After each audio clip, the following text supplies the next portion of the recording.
This situation has affected our level of intimacy totally.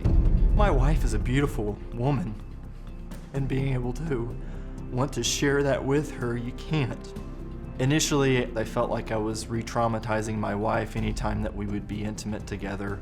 At this point, I've left that decision up to her, and I'm ready whenever she is.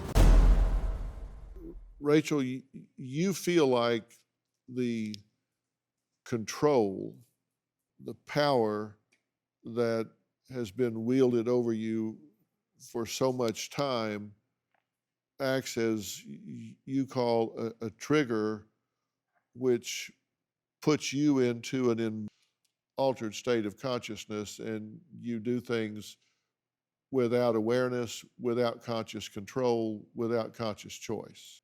And that's kind of a vague fugue state for you. It's not something that's crystal clear. You're not aware of what's going on, and then you're back.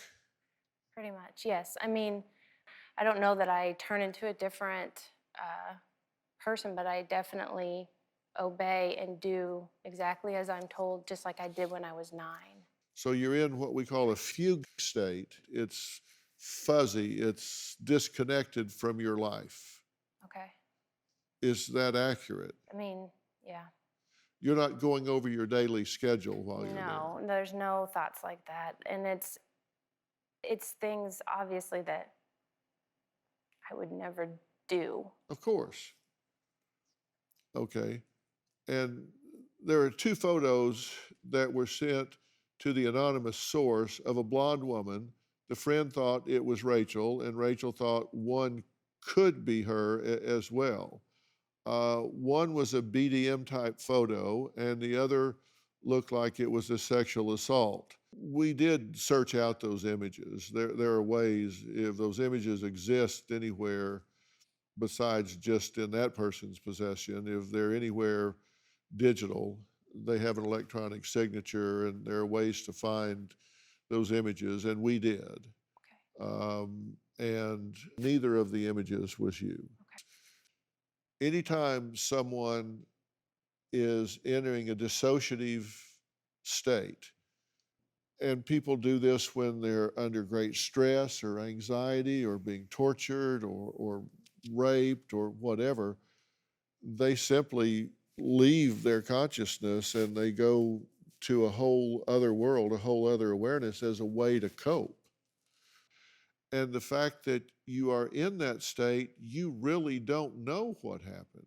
Right. But there is the possibility that this is a very tortured reality in your mind, but not in the real world. It is a possibility that no one is revving their engine. You're not leaving the front door. You're not getting in this car.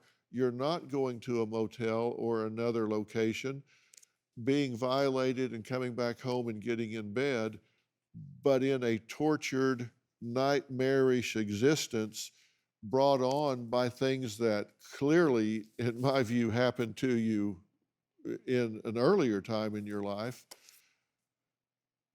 is a reality that you're experiencing the same as if it did happen. And I understand that wholeheartedly, but I also, the things that other people have seen and it. For example, I took away all ways of communicating, the cell phone and things like that, all computer, internet, everything like that. And there were still messages coming through. Listen, I'm not saying this didn't happen. Correct. I'm saying you have to consider that the absence of objective corroborating information on your behalf in all of this time, you have to consider that this could be happening in a very tortured reality for her that doesn't make it any easier for her. Because let me tell you, for her, it's the same as if it is actually happening. And I'm not saying it's not. And I'm not saying it, for your experience, it doesn't really matter. Do you have a story or a question for me? Click the link in the description and tell me what in the world is going on.